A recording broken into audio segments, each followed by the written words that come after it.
Hi everybody, today I'm going to be doing two eye looks, as you can see, with the new Revolution Pro Mischiefmatte palette, which is this beautiful palette here.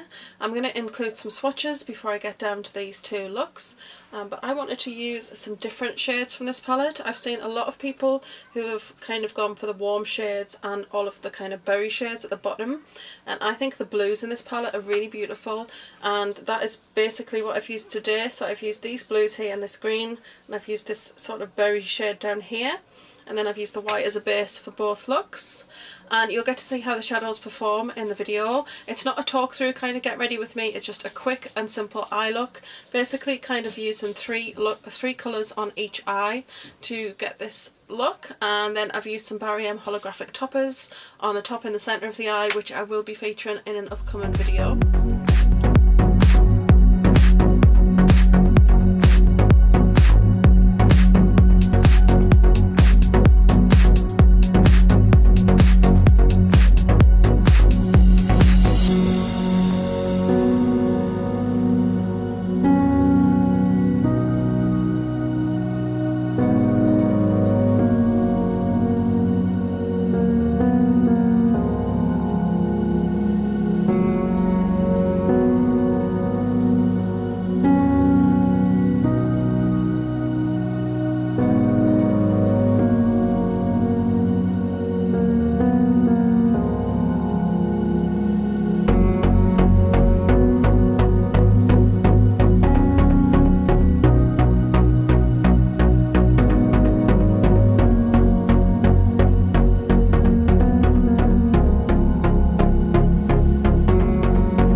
Kind of using four colours, but I'm just using Saint All Over as kind of just powdering down the primer, which is Max Painterly Paint Pot, where is it?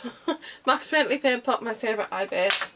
I used Saint All Over as kind of a setting shade and the white colour. Then in the crease I used Indication, which is this dark sort of blue, kind of indigo sort of colour, I suppose. And then on the outer corner of the eye I used the purple colour, which is Shrine. And then on the inner part of the eye I used Exclusive, which is this kind of berry sort of plummy shade there. I have used Urban Decay's Perversion black liner on the waterline and on the top. I was going to do a wing, but then I changed my mind with this look. I thought I'd keep this one to just kind of a liner. And then in the centre of the lid, to add just a little bit of shine, I used the GRWM holographic topper in Stardust, and that's just a nice purpley pink sort of shade, and it just adds a nice little bit of like shine in the centre of the lid. I was going to leave it all matte, but I think that really adds to it. So if you want to see how I did this look, then please keep on watching, and the second half of the video will be the other eye look. I'll put a timestamp in the information section below should you want to kind of skip this part and just get to the other look, but I really like how this look turned out, and if you want to see how I did it, then please keep on watching.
love how the kind of the berry and the purple and the blue all work together so well. And then that little pop of glitter just really makes all the difference. I hope they do more of the pressed glitters. You're going to see a little mini review on the pressed glitter shadows in Glisten Up on Saturday. But I really, really love this.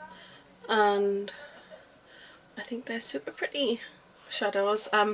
They do take quite a little bit of blending and working with because they're not super pigmented on application. You do definitely have to build them up, but with building them up you're blending them better and actually getting a better finish with your eyeshadow. So yes, that is look 1, and we'll move on to look 2.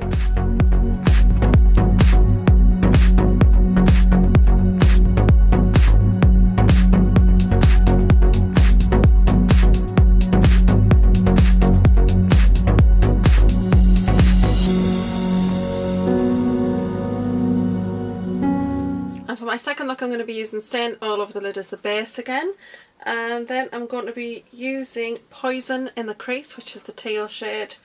On the inner corner I'm using Believer, and on the inner part of the eye, and then I'm using Crusade on the rest of the lid. And that is what it looks like. Basically on both looks what I did was whatever colour was in the crease is under the eye on the outer part, whatever is on the centre of the lid is the underneath on the centre, whatever is on the inner corner is what is then on the inner underneath. So I've literally got 3 colours underneath the eye as well. I have done a wing liner for this one with the Icor Fat Pencil that I got in my Glossy box, which I'm absolutely loving, and I really like how it's turned out. And then for this one, to add a little bit of glitter, really love how this one has turned out. I think that the colours in here are amazing. Now what I will say about these colours is, as you'll see in the look, the blue and the green did actually take quite a bit of actually layering up. The blue and green are not strong in pigmentation when you apply them. They work really well when applied with a finger for pigmentation, but with a brush you definitely need to layer them. Whereas Poison, which is this amazing teal shade, which they should do on a big huge size all on its own because it's so beautiful. The teal shade was super pigmented straight off, just went in beautifully. You'll be able to see with the video footage that that one went on super well. It just looks amazing. And then I've got Perversion by Urban Decay in the waterline, which is my liner. I used the Barry holographic lid topper in Supernova, which is really pretty. I hope they bring some more of these out, but that is the finished look.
colours in here, which I've kind of just swatched them here.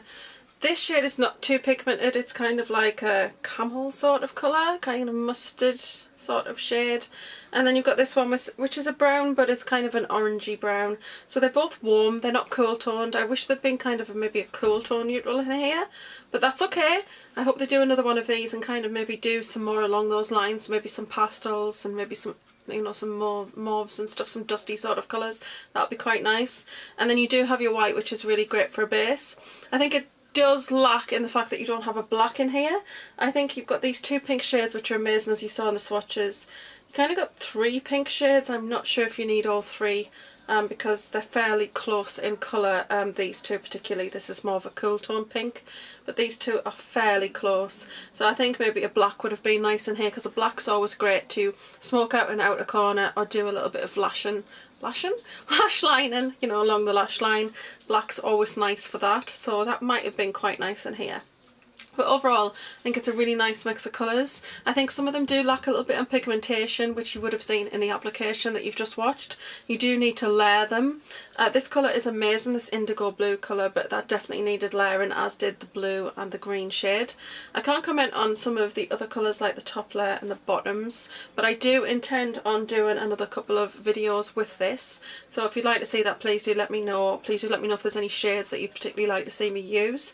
But I do think I am drawn to trying to do an eye with these three here, and then do these purple shades as well. So I haven't quite decided exactly what I'm going to do, but I think I'll do another video where I do another couple of eye looks. And I really love this. This is the only palette I actually got from the range, but I do have my eye on another one that I think is quite nice. These retail for £8 and are currently in the 3 for 2 offer at Superdrug. They did sell out quite quickly, then they got them back in stock, so hopefully it'll still be in stock if you want to purchase. I do like that it has the names on these. It's quite nice that they've kind of created that space in there to have those names. I also just think those gaps between the shadows just looks quite nice, rather than have all of them so close together like they normally would. So I do love that. And yeah, I think it's a really beautiful palette. So if you like bright colours and you want to experiment a bit, then this is a great one for you, because it's got everything in there. Sometimes with bright eye colour palettes, sometimes they might be lacking a particularly good yellow, or they haven't got a really great pink, whereas I think that this is a really great mix. It's a well thought out palette, because there's a lot in there, even a couple of darker, more vampy shades. So overall, I love this palette. I'm really glad that it's in my collection. I'll definitely use it. Maybe I'll do a sort of very basic look with this at some point, so that you can see that you can actually use it and just incorporate colour in a very small way if you're not used to colour, or you haven't dabbled with it, or you're a bit nervous of it. I think I'll do a little video showing you how you can just put a tiny flash of colour and can make all the difference to an eye look, just a little hint of colour. And I'm thinking the yellow might be quite good for that one. So anyway, I really hope you've enjoyed this video and that you're enjoying this week, and that you'll enjoy the videos in the rest of the series. Thank you very much for watching as always, and I'm going to see you in tomorrow's video. Bye!